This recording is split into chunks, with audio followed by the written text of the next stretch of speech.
Hmm.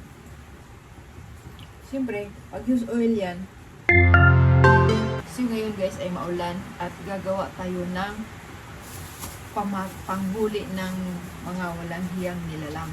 So, ang gagamitin natin, unang-una ito. Tapos, ito, gagamitin natin para dito sila papasok sa loob. At para hindi na sila makakaakyat ulit, lalagyan natin ito use oil. So, yan, use oil yan.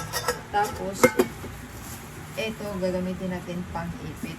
At ito, towel, ibabalot natin dito para may madaanan sila pag-akyat at pagpasok nila dyan, hindi na silang kakabalik kasi atin tong pahiran natin sa loob ng use oil para dumulas.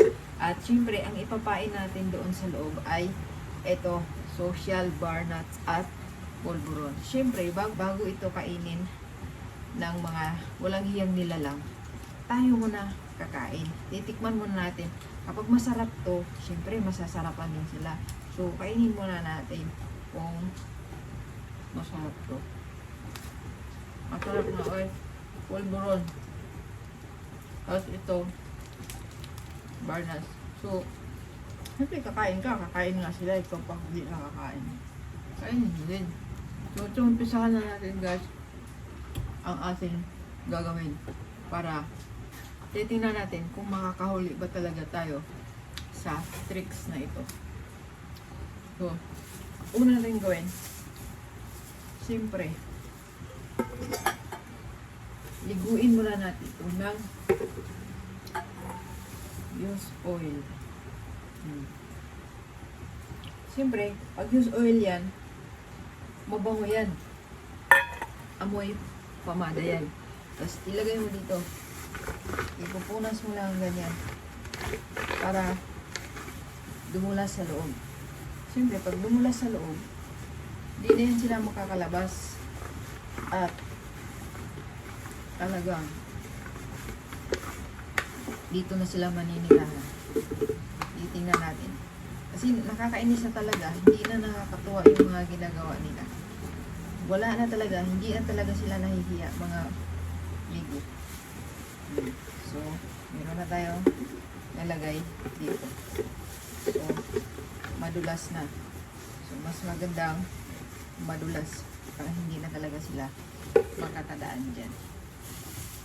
At, isusunod na natin to. Durugin natin para talagang maaamoy nila to.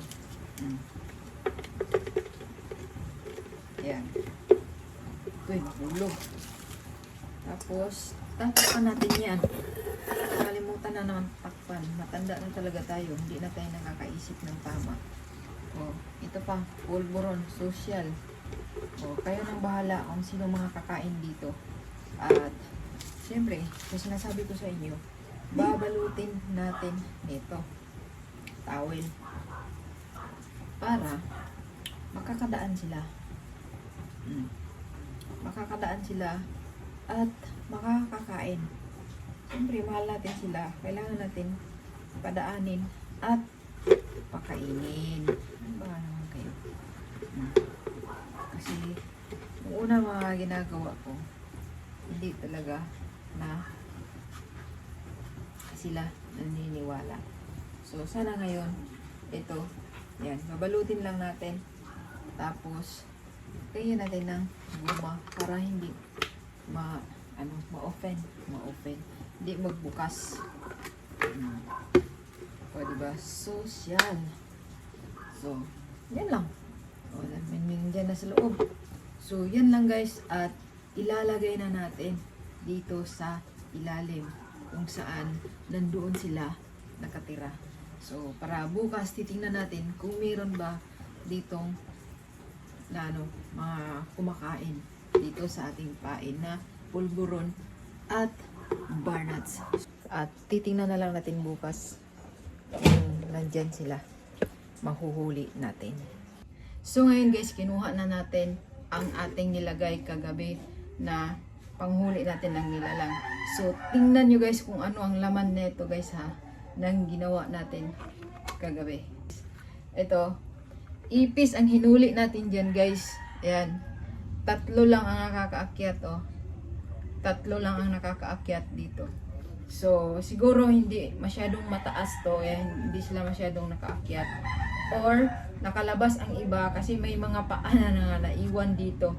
Siguro nakalabas yung iba. So, next time, hahanap pa tayo ng paraan kung paano natin sila mailagay dyan na hindi makalabas. Pero tingnan mo naman, aakyat siya pero hindi siya makadaan kasi madulas na nga itong paligid.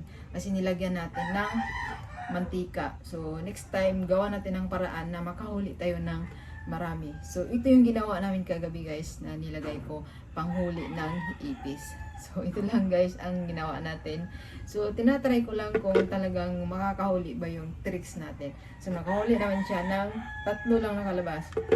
Kagabi, merong napunta dyan pero hindi ata siya pumasok. So, yun lang guys. Maraming salamat sa inyong lahat. Bye!